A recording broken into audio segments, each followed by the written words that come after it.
Good morning, everyone. Good morning. You're probably wondering what on earth is happening here. Divided in half.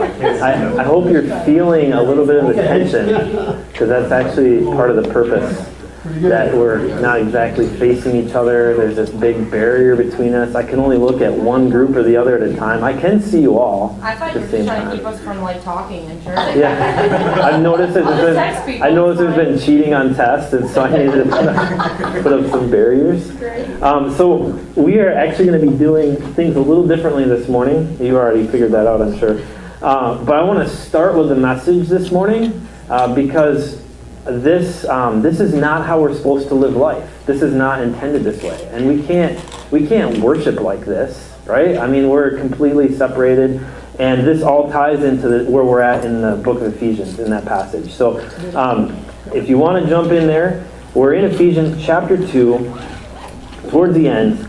And by the end of this message, you should feel some internal resolve. You should feel like something is happening, because something has happened. And that's actually why we're here and what we're celebrating this morning. That's the whole thing. So that's why we're starting here. All right, so Ephesians 2, and our focus verses this morning are verses 13 through 16, but I want to start at verse 11 because it's important to really get the contrast that we're going to pick up on this morning. So Ephesians 2, starting verse 11, I'm going to read through 16. Paul tells them, "Therefore remember that formerly you, the Gentiles in the flesh, who are called uncircumcision by the so-called circumcision, which is performed in the flesh by human hands, remember that you were at that time separate from Christ, excluded from the commonwealth of Israel, and strangers to the covenants of promise, having no hope and without God in the world. But now, in Christ Jesus, you who formerly were far off have been brought near by the blood of Christ. For he himself is our peace, who made both groups into one, and broke down the barrier of the dividing wall, by abolishing in his flesh the enmity, which is the law of commandments contained in ordinances, so that in himself he might make the two into one new man, thus establishing peace, and might reconcile them both in one body to God through the cross, by it having put to death the enmity." All right, so you probably picked up there's some pretty clear representations on in the room on what this message is about and what we're talking about. So first of all, this is like a before and after picture. So I want to start with where we were. And see in verse 12 and then verse 13, he says, remember what it used to be like. We were formerly. That word formerly pops up all the time, even in chapter 2. We saw it in verse verse 2. We saw it in verse 3. It's verse 11, verse 13. He's reminding again and again, formerly it was like this. This is what it was like formerly. And what was it like formerly? Well, first of all, two main categories. First of all, we're separate from one another. We were not together. There were two distinct groups. So we see this morning. There's two distinct groups. There's a sense of being alienated. In verse 12, he's talking to the Gentile now believers. He said, you were alienated. You were alienated from the Jews. You were excluded. You weren't a part of that group. You're these two separate groups. There was this great big division between you. This dividing wall, this barrier. And that barrier, that wall, is literally, it's anything that prevents two from coming together. So think about it in your life, think about your relationships. There's a lot of different barriers in our lives. Anything that is keeping us from coming together with someone else. Maybe a different way that we think, or that we're living our life, or different words. I don't know, there's lots of different barriers. Paul's talking about this barrier here. He's talking about a specific barrier in this case, but just think about for our lives that there's this wall and this barrier. If those of you are old enough to remember when Germany was two separate countries, you know, the Berlin Wall is actually a pretty good picture of that barrier. These little families were divided, literally split right in half. They just built a wall up and said, you can't come over here anymore and you can't come over there. And the difference, though, is that before that wall was put up, these people were literally family. They literally spoke the same language, were the same people group, same country. But here Paul's talking about these two peoples who had nothing in common. They had nothing to do with each other. So the barrier is even greater than that. And so that's where we see it's not just a barrier, but they're at enmity with one another. Now, the New American Oxford Dictionary describes enmity as the state or feeling of being actively opposed or hostile to someone. So actively opposed or hostile. It's not just sort of like a mild hatred when you have enmity, but you're actively against them. So I want to see a picture of enmity, but I want to just give you a continuum of relationships of what that can look like and see that. So Mariah, this is where you volunteer with me over here. Okay. So a good, close relationship, you're like hugging, right? You're close. That's good. That's a good hug. And you can also be you're shaking hands. It's a very firm handshake, by the way. Very good. So we're good. And we can be having conversations face to face. Hi, Mariah. How are you doing? Good. That's so good. So glad we can be together face to face. But you can even be farther away. So you could go into the other room, or maybe the other city, or the other state. And because of technology, I can text her and say, hey, I've been thinking of you today. How are you doing? I can give her a call or things like that. You can come back if you want, Mariah. I don't know if you will. But all of those things, like those are all, they're not the same level of relationship, right? But there isn't any hostility there. There isn't any enmity. Even if she's in the other room and somewhere else, not talking to her. There's plenty of people in our lives we don't talk to all the time. I think of I have a lot of dear college friends. I hardly ever see them. I don't talk to them very often, but I don't have any enmity with them. I love them dearly. So when we're talking about enmity, the closest thing I could think of is like actively blocking. So thinking about like you block someone's phone number so they can't call you, or you unfriend them on Facebook. There's a sense of, I want nothing to do with that person anymore. There's no connection. And maybe even stronger than that would be not like going onto their Facebook profile and spewing slanderous, hateful words towards them. And just saying all the mean things you can, not only to them, but to all their friends. Or talking behind their back about them. That's the sense of when we're talking about enmity. We're talking about the Jews and the Gentiles here in this passage, but it says they're at enmity with each other. So there's a lot. This is a mess. They're two separate groups, divided by a wall, literally hating each other. So now I want you to take that picture of these two groups of people, enemies between humans, and now I want you to think about that and apply it to a relationship with God. Because it's the same thing. The same thing happens. So Paul says in verses 12 and 13, he talks about how we're separate from God. He says, you formerly were far off from God. Far off meaning you have no connection to Him, you have no relationship with Him. And verse 12 talked about it. That was what we talked about last week in a lot of different ways. So you're without God. You are strangers to God's covenants and promises. You're at enmity with God. We just had this picture of what enmity means between humans, and think about that with God. I know you know people who are enmity with God. They don't want anything to do with them. They don't want to talk about them. If you bring them up, they're like, don't even start. We don't talk about that around here. That's enmity with God. And that results in hopelessness. So verse 12 said, we were having no hope without God in the world. This is the picture of Paul's reminding the believers. This is what life is like without Christ. And I said this last week too, but he said it. Therefore remember what that was like. That's why I want us to literally feel a little bit of the tension in the room this morning. Remember what it's like when there's hostility and enmity between these two groups. And here the crazy thing about this wall. He describes what this wall is for the Jews and the Gentiles. In verse 15, he says it's the law of commandments contained in ordinances.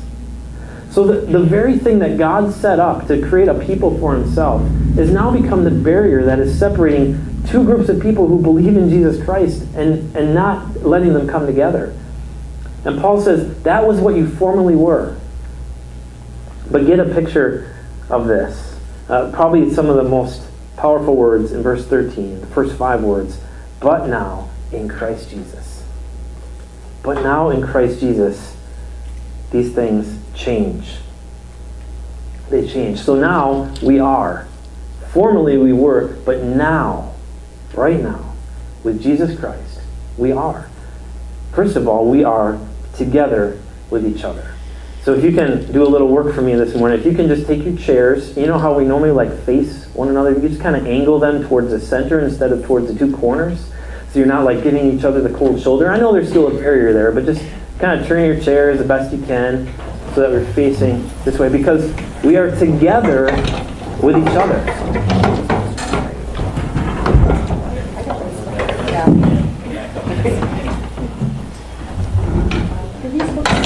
Don't worry if it's a mess, we'll fix it all later. It's fine. Together does not mean perfect and clean, by the way. Right? We're still messy. In fact, doing life together, bringing 2 groups together is a mess. So that's actually a fine representation if there's a mess around. Because we're starting to come together, but there's work yet to be done. Paul describes it this way in verses 14 and 15. He says, we are one new man. We're not giving each other the cold shoulder anymore. We're looking towards each other. Again, think about that Berlin Wall, right? That's if you remember when the walls came down, the rejoicing, the weeping of joy from these families who hadn't seen each other in years, and they finally got to be together. It's easy to picture that because they were family before. It's not like they stopped loving each other, but they just didn't have a way to get together. And now they could just walk across where they had this big wall there before. A lot of us just yesterday were celebrating with Nick and Jenny their marriage, and that picture of a man and woman becoming one and coming together. It's easy to picture those things. Like, that's a beautiful thing, and it was a beautiful celebration yesterday. But again, remember, we're not talking about people who used to be family and then had this dividing wall. We're not talking about a man and woman coming together. We're talking about bitter enemies becoming one new man. It's so powerful, it's hard to picture. I was trying to think of the example. The closest thing I could think of is like maybe an Iranian and an Israeli loving one another and sharing everything together as one. Just bitter enemies. So we used to be 2 groups, but now we're just one group. We used to be divided by a wall, but now this dividing wall is broken down. And if I could, I would just knock it over and destroy it. But we want to use these again. So I'm going to grab it. Luke's going to grab another one. We'll just set these over here. Just imagine I'm throwing these into the garbage dump because they're abolished. Oh, I'm sorry, Teresa. I missed abolished trees right there. Okay. Better that soul than the other soul. Yeah. Good. Oh, look at this. Now let's look around. You can actually see each other. Oh man, doesn't it just like internally feel a little bit better? Like you're like, this big thing is in the way. So the dividing wall is broken down. My neighbors, we have a great relationship, they just put up a fence. And normally you're like, well, what's up with that, right? But actually it's a really good thing because they got puppies. And so the puppies stay in their yard and don't run over to our yard, and our kids can go to them on their terms. It was actually really thoughtful. And he's actually even more thoughtful than that. He had put up a gate for us to go through, where he didn't have to. I mean, there's no other purpose for that gate but other than the Coopers and the Wilsons to go back and forth to each other. It's really thoughtful. But think about this. We're talking way more than that. Jesus didn't just put up a gate or so that we could visit one another. He actually didn't even abolishing the wall. It's like he got rid of the property lines. It's like we have the same property now. So, if I need to mow my lawn, I'll just walk over to my neighbor's and grab his lawnmower and start mowing the lawn because it's all the same. And I'm going to mow the whole lawn. If he needs milk, he just come in and check my fridge and grab some milk and help himself. Because it's abolished. It's completely gone. So, now you think about that dividing wall. What was it again? It was the law of commandments and ordinances. All the things that God gave his chosen people so they could follow after him. And then he said it's gone. In other words, we're free to follow God without worrying if we're doing it right. We don't have to follow all the rules and commandments. We're free. Elsewhere, Paul says, some of you celebrate one day as extra holy, and some of you see every day as holy. So great, as long as you're giving God the glory. In other words, you don't have to, am I doing this law right? Am I not doing it right? I've seen a lot of meaning in observing the Jewish feasts and festivals. They're beautiful, but we don't have to follow them. It's not law. It's gone because we've all come together. Now, in our summer study on Wednesdays, we're going through Acts, and you see the picture of them working through what does it really mean? Like, okay, first of all, Christianity is like this Jewish thing, and all of a sudden Gentiles are getting saved, and they're like, how does this work? And what do they have to do? And some of these people were coming along and saying, well, I'm glad they've accepted Jesus, but now they've got to do this and this and this and this and this, and they had a whole council. Acts 15 often is called the Jerusalem Council, and they said, what do they have to do? They said, no, let's just keep it real simple. We want them to abstain from sexual morality and don't eat food sacrificed to idols.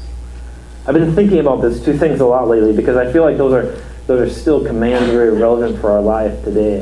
What does it mean? I mean, is there sexual immorality in our culture that we should, as followers of Jesus, we should abstain from? Like, here's a pagan culture that's just immersed in sexual morality. And God says, no, just abstain from that. Don't eat food sacrificed to idols. There's a lot of idols in our culture too. Anyway, so we have this dividing wall that's gone. And so because of that, now we have peace with each other. There used to be enmity and there's hatred, but now there's actually peace.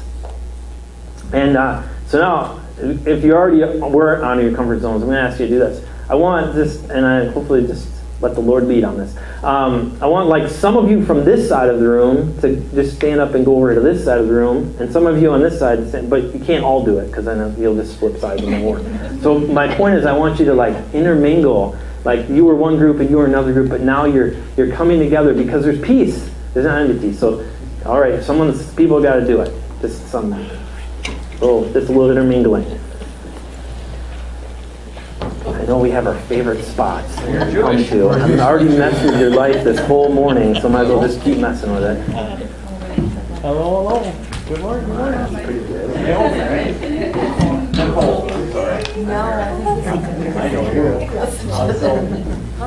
Oh, I was just at my All right, now isn't it a whole new perspective on life, isn't it?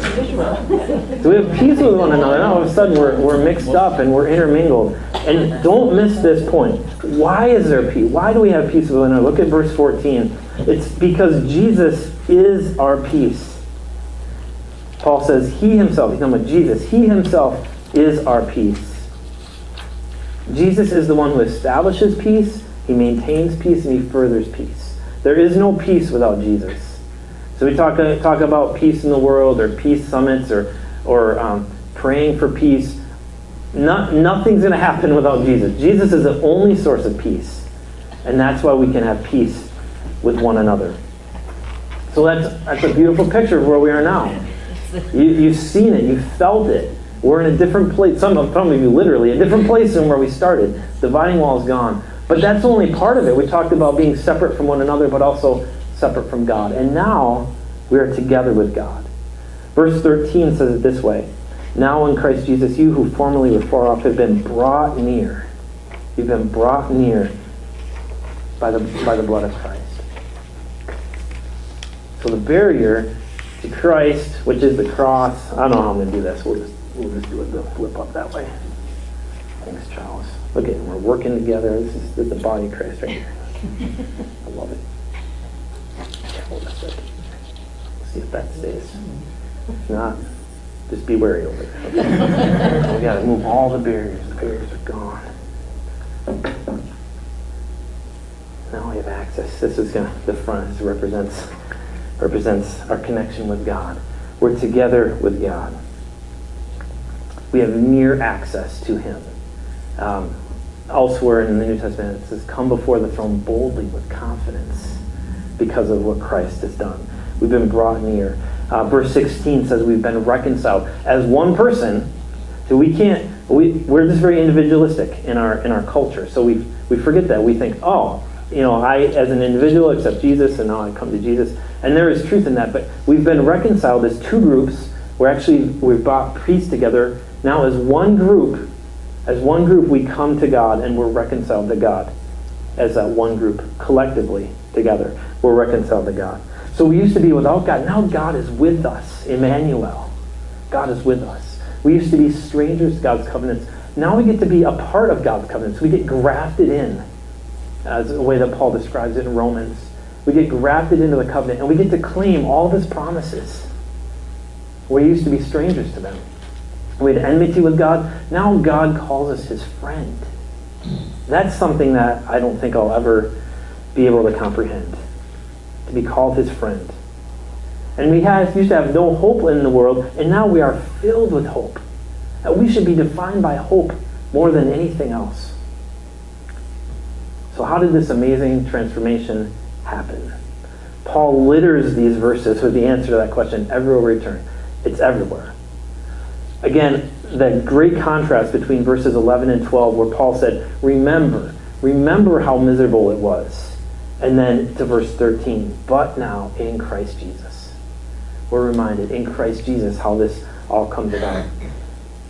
And pick this up then in verse 13. He says, we have been brought near to God by the blood of Christ. It's the blood of Christ that brings us near to God.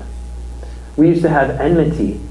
And the enmity between hated enemies was abolished. And how was that done? It was in Jesus' flesh. By his body being sacrificed, the enmity is gone. And then in verse 16 it says that we are reconciled to God and to one another through the cross. The power of the cross. There's a reason that we have a cross up front. Why we have a symbol of death in the front of where we worship. I mean, it's a little strange, but there's a reason for that, because it's through the cross that we're reconciled to God and to one another. And that's also why we celebrate communion, why we celebrate the Lord's death. It's a weird thing to celebrate, to think that we come together to remember a death. But it's because of his sacrifice on the cross that we remember these things. It's because of his flesh that was broken for us. We remember this. It's because that by the blood of Christ that we have all this goodness. That's what we're called to remember. And we're going to ask to remember now. It's because of these things that we can be made right with God and with each other. And so this morning, God is calling us to remember where we were. Remember. It says remember. We were separated from God and from one another, from man. And he's also calling us to live where we are right now. That we're together with God. And we can be reconciled with man. And we can celebrate that Jesus did that for us. And so we're going to get a chance to do that through communion this morning. And the way we're going to do that is we're going to serve one another because we're one new man. We've had peace brought together. So I'll have the music team come up here and they'll demonstrate for you how that's going to look like. We're just going to kind of pass it from one person to the next. All right, so you're going to serve the communion together. And then, because of what God has done, you'll see that now we can enter into worship. You see why I had to do this message first, because we can't worship when we're separated, when we're facing other ways, when we're not unified. But now we've come together through the blood and the flesh of Christ. We have come together through his cross, and now we can worship him and enter into worship. That's where we're headed, where we're going.